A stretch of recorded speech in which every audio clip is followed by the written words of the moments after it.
Assalamualaikum warahmatullahi wabarakatuh. Berbagai macam platform pembelajaran begitu banyak bisa kita gunakan. Apalagi di situasi seperti ini, proses pembelajaran dilakukan secara daring atau online.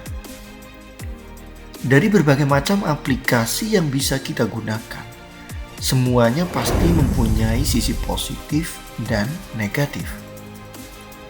Begitu pula dalam menggunakan aplikasi Google Classroom.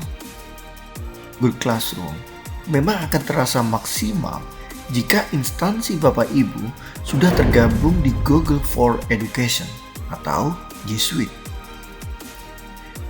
Jika Bapak Ibu masih menggunakan akun Gmail biasa, maka akan terasa tidak maksimal dalam proses belajar secara daring menggunakan Google Classroom.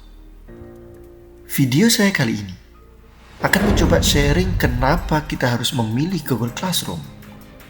Dan nanti juga akan saya jelaskan sisi negatifnya menggunakan Google Classroom. Seperti biasa, sebelum masuk ke pembahasan, kita kumpulkan semangat dulu.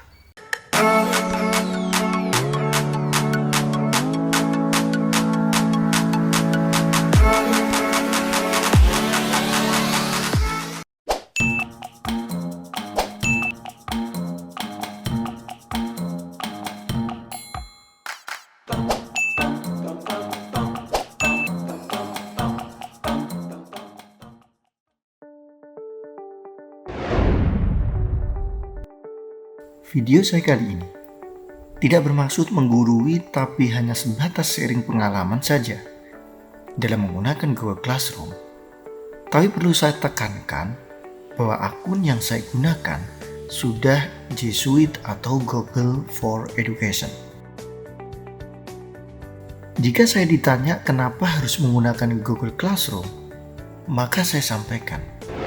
Yang pertama, gratis 100%. Dengan menggunakan Google Classroom, maka kita tidak dikenakan biaya sama sekali alias gratis. Mulai dari guru dan siswanya bisa menggunakan secara free. Bapak Ibu tinggal download saja di Play Store atau menjalankannya di browser, laptop, atau komputer.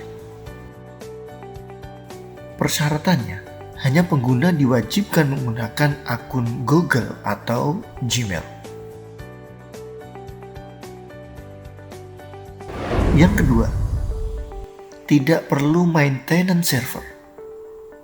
Dengan menggunakan Google Classroom, maka Bapak Ibu atau pihak sekolah tidak lagi dipusingkan dengan maintenance atau pemeliharaan server.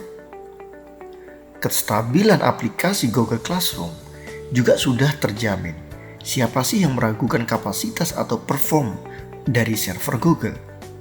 Dengan tidak lagi mengurusi pemeliharaan server, maka pihak sekolah bisa mengalihkan tenaganya untuk hal lain. Yang ketiga, sangat friendly untuk pemula.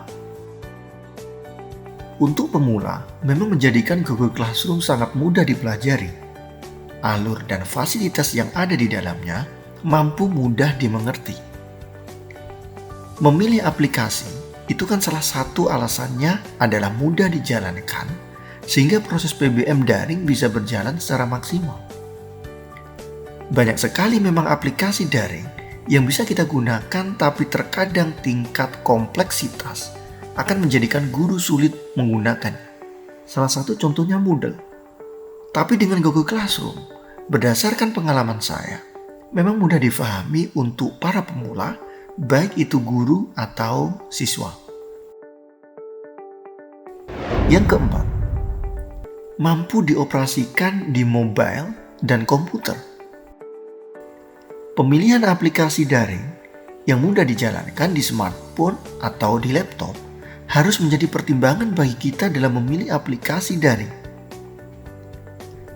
Mulai dari pembuatan bahan ajar oleh guru, tugas, dan cara pengerjaan oleh siswa bisa dilakukan di smartphone atau laptop.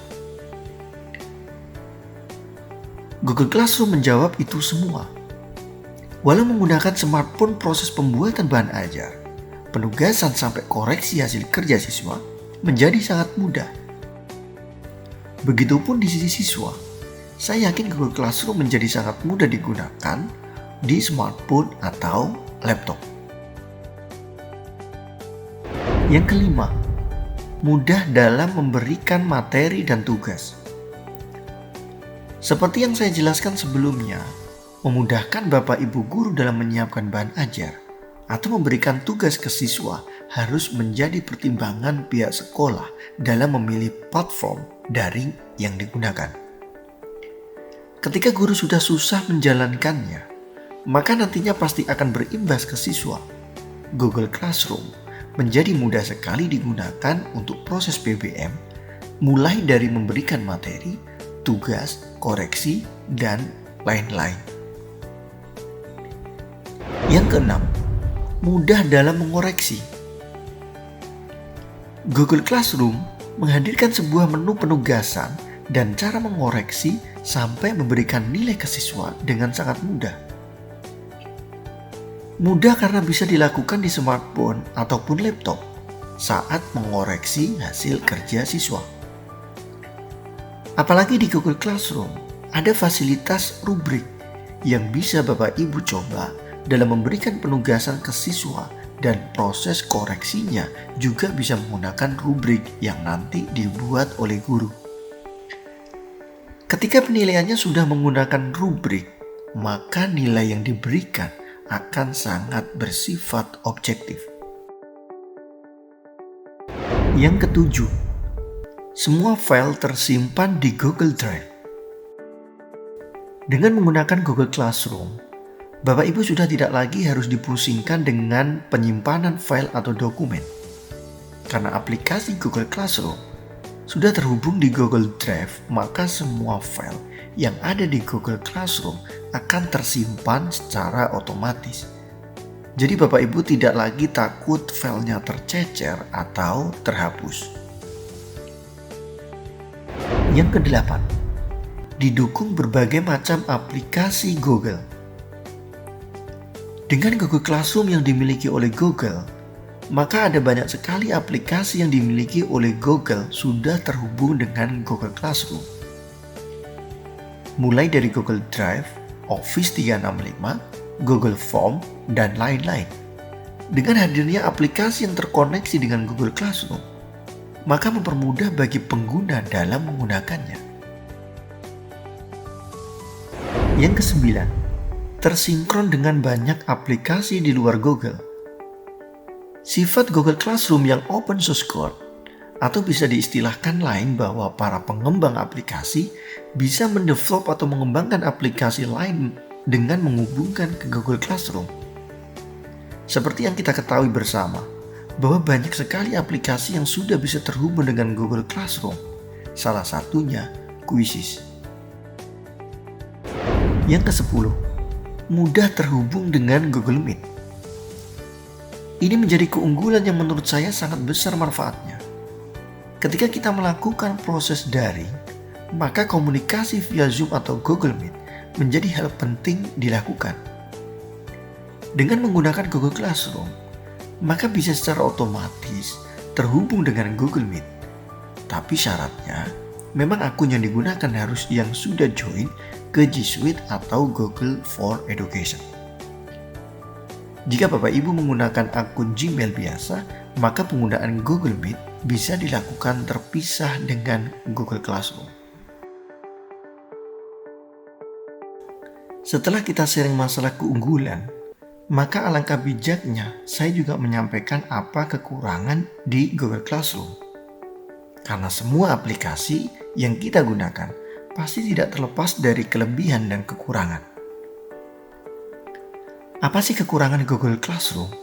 Yang pertama, tampilan yang kurang menarik bagi siswa. Seperti kita ketahui bersama, aplikasi Google Classroom mempunyai tampilan yang menurut saya sederhana. Mungkin untuk siswa bisa juga menjadikan kebosanan karena tampilannya hanya seperti itu. Yang kedua, saat Google Drive penuh, maka file tidak bisa terkirim. Dengan penyimpanan file atau dokumen di Google Classroom yang semua dilakukan di Google Drive, maka melihat kapasitas Google Drive menjadi sangat penting. Banyak terjadi ketika siswa mengirimkan file tapi gagal. Memungkinkan karena Google Drive dari gurunya sudah penuh, jadi terkesan gagal saat pengiriman tugas. Yang ketiga, tidak maksimal jika masih menggunakan akun Gmail biasa. Seperti kita ketahui bersama, penggunaan Google Classroom akan maksimal jika akun yang digunakan sudah G Suite atau Google for Education. Jika Bapak Ibu menggunakan akun Gmail biasa, maka ada beberapa fasilitas yang memang tidak bisa digunakan. Salah satunya, sinkron otomatis dengan Google Meet.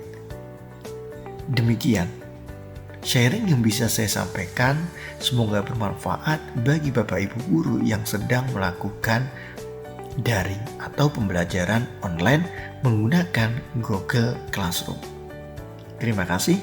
Assalamualaikum warahmatullahi wabarakatuh.